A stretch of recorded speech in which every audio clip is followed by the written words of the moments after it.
Good morning, Southeast Missouri, and wherever you may be listening. This is the Retirement Playbook, brought to you by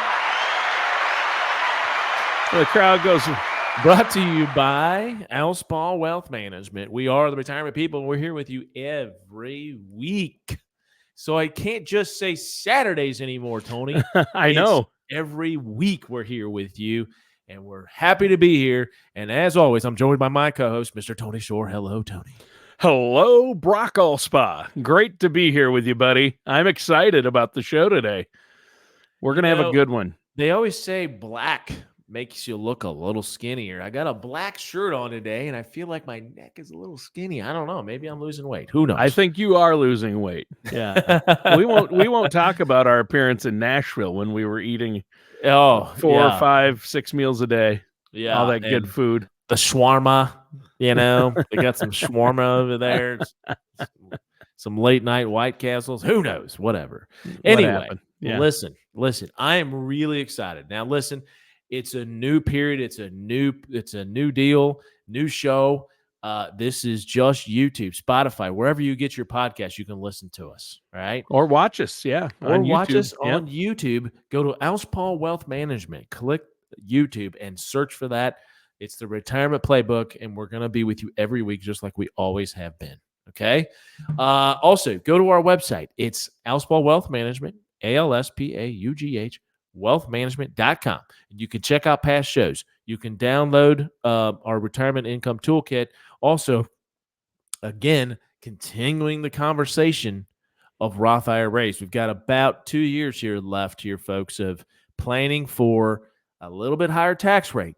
Okay, so if you're getting close to retirement and we're thinking about maybe doing some Roth conversions, now is the time to do it. Get the information on our website, alspaughwealthmanagement.com. If you need a plan, though, that says, Brock, I'm hearing you. I know what I'm supposed to be doing. I just haven't quite got to it, or I'm just not quite ready to take the next step.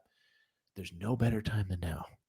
Take the next step. Give us a call or go to our website. You can click on the button that says Contact Me, and you'll fill out a few bits of information.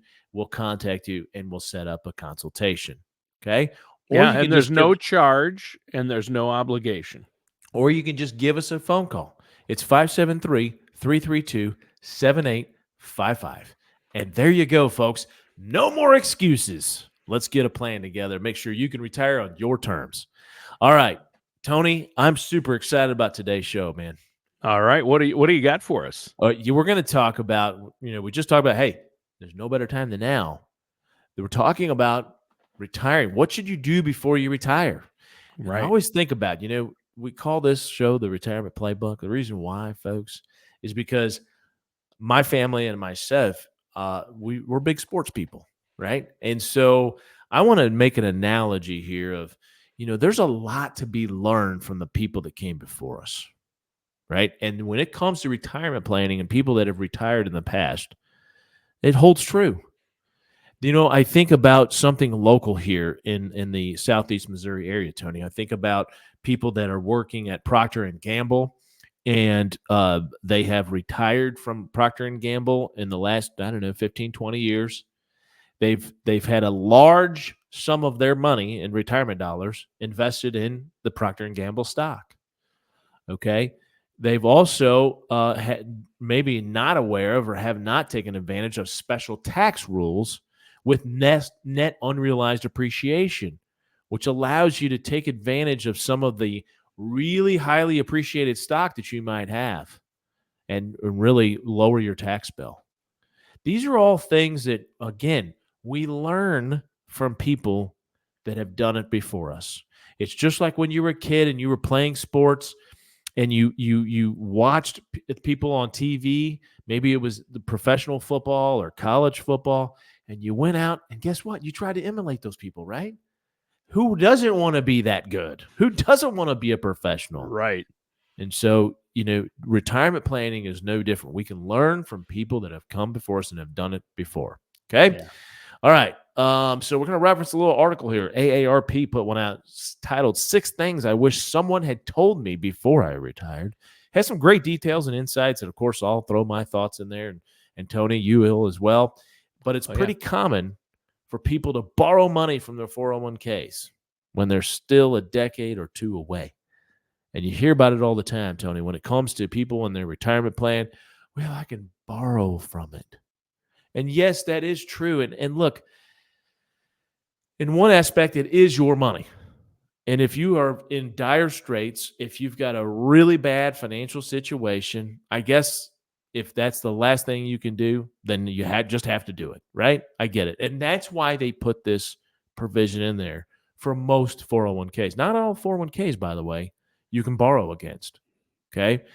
But what I will tell you is that you typically can borrow up to $50,000 or 50% of your account balance, whichever one's higher. And so when you're doing that and you say, okay, I want to pay off something like a, medical bill, right? Or a, medical bill, you'd actually qualify for a hardship withdrawal. But let's say you racked up a credit card bill that was really high interest. Maybe it's 18, 19, and that's not uncommon, by the way, 20% interest on a credit card.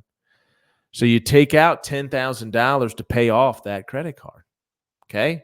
The problem is that's costing you big time down the road. Yes, you might be saving a little bit now, but the most important thing I can tell you is, are you creating or changing your behavior when it comes to purchasing and buying things? Because if we're using a credit card, that means that we're using money we really don't have in the first place. So what does that mean? We probably don't have the adequate amount of emergency funds. So it probably tells me that we're not making the sacrifices to do the things that we need to do in order to avoid this situation of racking up this much credit card debt and then taking out an additional loan on your 401k. By the way, credit card debt and usage is at the highest it's ever been right now. Yep.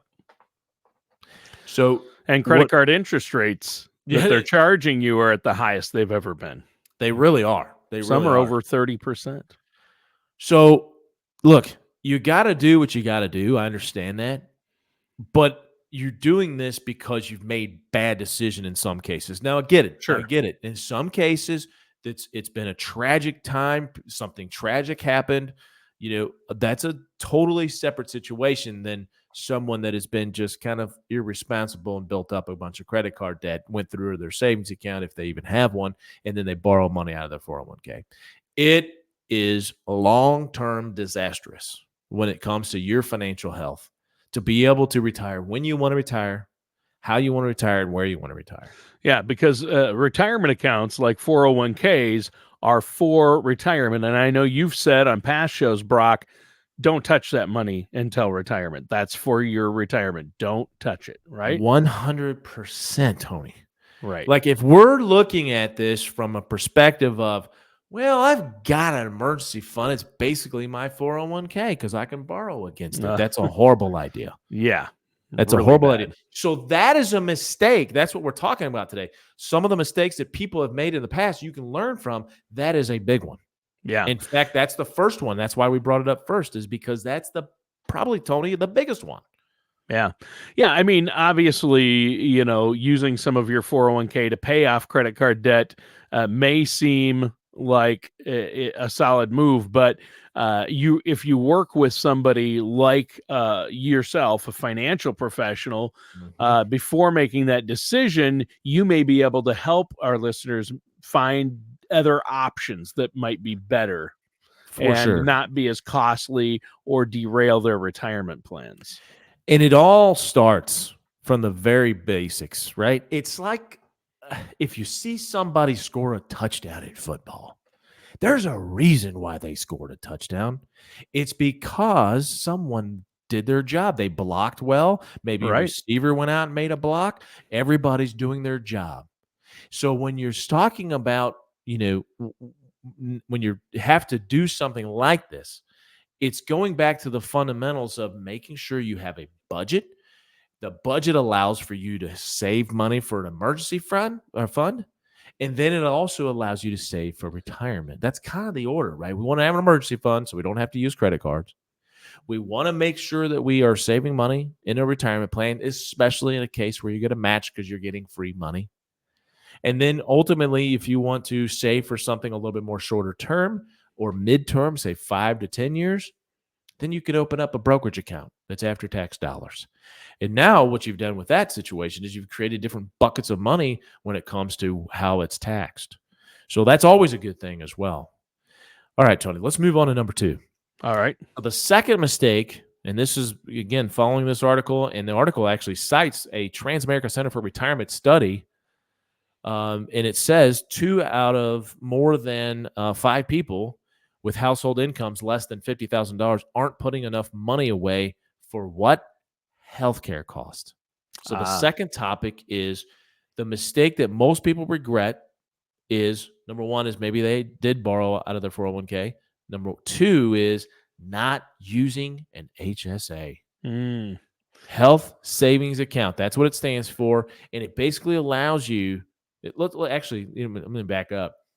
I consider the HSA a basically Roth IRA for medical costs, Tony. I mean, if you think about it, right? Because you're putting... It's better in a way than a Roth. Potentially better. Because it's the only designated account in the IRS tax code where they let you put money in tax-free that you've never paid taxes on and remove it tax-free, and it grows tax-free. So it's 100% tax-free. Yeah. So what I would say is that if you're eligible because your medical plan makes you eligible for it, in other words, you have to have a higher deductible. Right.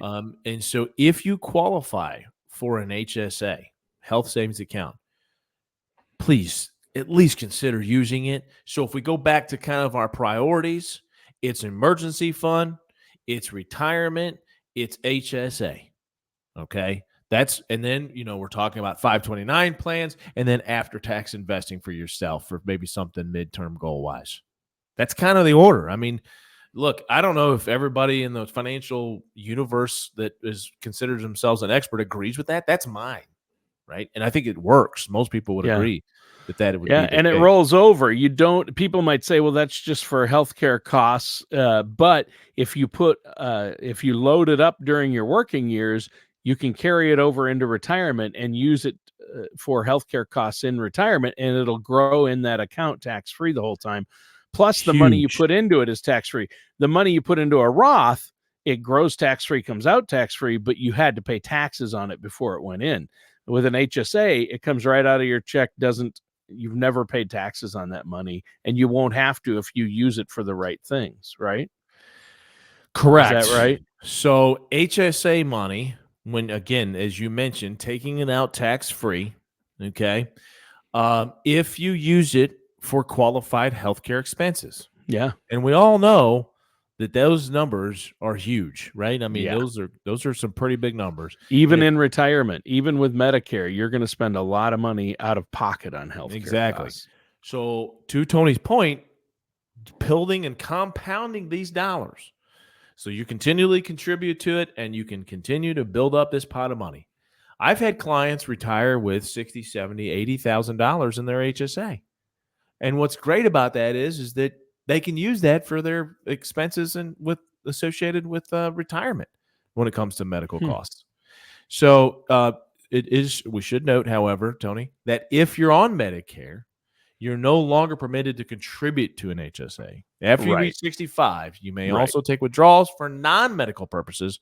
But if you do, you pay a regular taxes on that withdrawal. So, again, in retirement especially, my goodness, you're going to have some huge expenses when it comes to your medical costs. And so if that's the case, you can use this HSA to do that. So it's always a great idea to take advantage of it, man. If you've got that and your plan is eligible for it, use it. We max ours out every year. Yeah, that's smart. Yep, that's smart, and it rolls over. You don't ever lose it. Right. Exactly. Yeah, big time. All right. Let's go to the next one here, Tony. Making sure that you get all the information so you don't make some of these mistakes. All right. It says you should spend as much time as possible in the community you're considering for retirement. Walk around, visit popular areas, but don't neglect to also go a bit further to visit areas most tourists don't see. So that path that is least beaten, you want to go down and see things that are not just touristy. Okay. Yeah, because a lot of people do want to relocate in retirement. That's what we're talking about. That's really common. Let's say, oh man, I visited Costa Rica. I heard that's a really cheap place to retire. Let's retire there. And then they're like, well, do you like bugs and snakes? Spending a week there is awesome, but spending, the rest of your life there might not be as awesome. It might, but you should spend some more time there first, right? So, I have a client I have several clients that have bought houses and moved and retired, and then some of them keep their old house and, in addition to their Florida home or wherever. And I have one client that I thought just really hit it on the head there. It did it the best way, which is what I would do if I was considering this. And what he did is that he would go down in the winter, he would go down to Florida, and he would rent a place for a week. And him and his wife would go down there, and they just kind of stayed at different areas of kind of generally where they thought they might want to be, but they stayed at different places in different areas. And then they kind of dwindled that down, and the next year they'd go and, okay, let's just go to like this place over here, and then they would consider maybe one or two other places. So they basically have it down to 1, 2, maybe 3 different areas. And then they would stay 2 weeks at all 3 of those different areas. Right. And they got it down so they knew exactly where they wanted to be as far as the area is concerned. So after about 5 years, it took them 5 years, but about 5 years, they knew where they wanted to be. So then they would stay there for a month to truly test to see, hey, could I actually live here? Right. Instead of just like you said, visiting, could I actually live here? And they ultimately did. They bought a place and they love it. They've been there for now probably, I don't know exactly, 7, 8, maybe 9, 10 years. But that's the payoff for putting in and being patient. Don't make an impulsive move and just buy a place somewhere because you think you liked it for a week or 2, whatever. So be patient, have a plan, and execute that plan, and it'll pay off because there's no buyer remorse with these guys. And the key is start before you retire, like 5 years out, start visiting the places like 5 years before retirement. So when you retire, you're not making these excursions in retirement. Make them before you retire if you can, because then you can retire where you want, right? Absolutely. 100%. If you're, I mean, really, you could, I mean, if you've got vacation time to do it, the earlier the better. Right. I mean, if you can go places, if you know for sure that you're going to want a place, and that's what people say to me. They're like, well, I'm thinking about buying a place.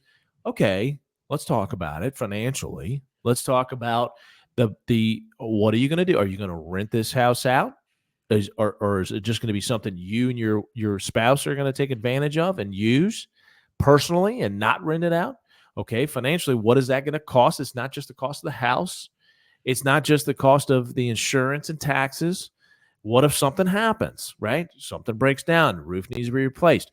All of these things need to go into the equation of do you really or can you really afford it, number one, and do you really want to afford it? Because there's a difference there. You can make sure that you can afford something because you'll be just giving up things in your other aspects of your life. So my point is that make sure that this is definitely something you want to do. Financially, can you do it? And then the other part of it is that if you compare that to maybe, spend a little extra money, maybe you spend $10,000 for a month to rent a place, somewhere. And, if you're considering a house for, I don't know, $1 million, 10,000, okay, 10,000 a week, that can go a long way. I mean, that's a lot of weeks. Okay. That you don't have to have all the expenses and the hassle and, I rent it out and I make money on it. Well, probably you don't. If you actually did the math, you probably don't make money on that. That would be the problem. Exactly. Yeah. And so if that's the case, you need to consider everything when it comes to buying a house somewhere. Are you going to sell your house? And do it again, what we're talking about today.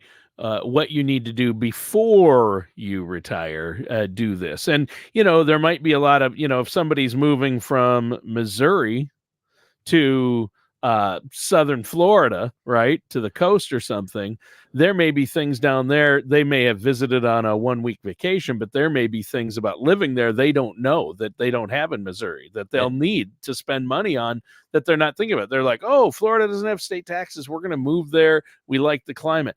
Well, have they been there through every season? And do they even know what alligator insurance is? Okay, that might not be a thing. I'm kidding. But you know what I mean? There might be something they don't know about. Do they know how much it costs to replace hurricane windows? How about healthcare? The biggest one I've heard from complaints about Florida in some areas is healthcare. Yeah. Like the healthcare is just, quite frankly, not very good. Right. The wait times, and that's right. It's really tough. And this is customized to each person and I'm just telling you what I've been told. I'm not saying that healthcare is bad in Florida. All I'm saying is the complaints that I've gotten from people that live there. In certain areas, because of the high senior population, right, in certain areas, getting in to see a good doctor can be hard. Right. That's what I've been told. So I'm just repeating what I've been told. Yeah. That's what I've heard. Okay. The other part of this, and this is where we're going to kind of wrap up, is financially, you've worked with Alspaugh Wealth Management. So you're ready. You know you can retire. You're ready, and you're going to pull the trigger. Sure. Financially. But are you emotionally ready to retire? Okay. This is a big one. I'm telling you, folks, don't underestimate this, because I say this and people kind of roll their eyes sometimes. I'm telling you, if you are not emotionally ready to retire, in other words, you think you might be ready just to let go of everything. And this is, I want to point out a specific population or sector of the population. Business owners.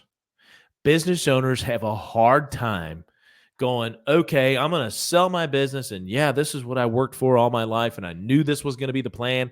I knew I was going to sell my business at some point. But then they sell it and they're not the boss anymore. Because we all know, especially if you're a guy, you ain't the boss of your house. Okay.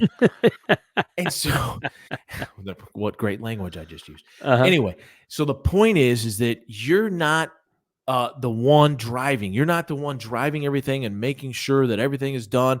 You now feel like that people are not relying on you. And that's okay. But you've got to come to terms with that. Yeah. To make sure that, hey, you know that, hey, I'm just kind of going to go play golf. And so have a plan. Have a plan as to what you're going to do. You're going to travel. Fine. Are you going to travel? Like, how much are you going to travel? Are you going to play golf or whatever it is? And do you and your spouse want to travel to the same places? That's a key thing to understand. A huge thing, right? So having a conversation with your spouse prior to doing this and pulling the trigger and making sure this is definitely what you need and want to do. Maybe you negotiate with your buyer to stay on.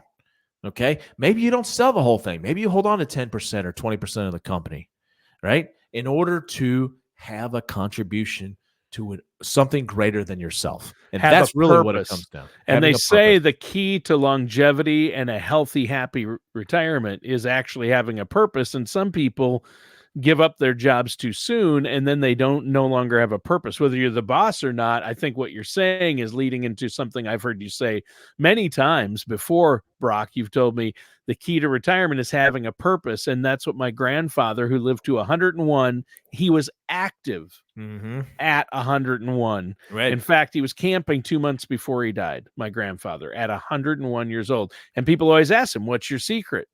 And he goes, you got to keep going. You got to have a purpose. Yeah, that's 100%. Yeah. And so that was the key. And I've seen that before. I'm sure you've seen that with people in retirement. If they have a purpose and a plan, it goes so much better. And so some people, maybe they shouldn't completely give up their job. Maybe they should partially retire, right? Yeah. That's what I was saying. It's like, hey, don't fully retire, quit cold turkey when, there's other things to be done. You have an other purpose. You have a calling, and you're not done with that calling yet. So make sure that this is something definitely that you have talked about. If it's up your alley, maybe you've prayed about it, but talking with your spouse and significant others is definitely, it's got to be in there. It's got to be something you do. Yeah. But here's the point. If you are going to do this, make sure that you are emotionally ready to retire, not just financially. Boom. Boom. That's a good one. And I know that's something you talk to your clients about. That's a great point. And I think that's the piece that most often gets overlooked.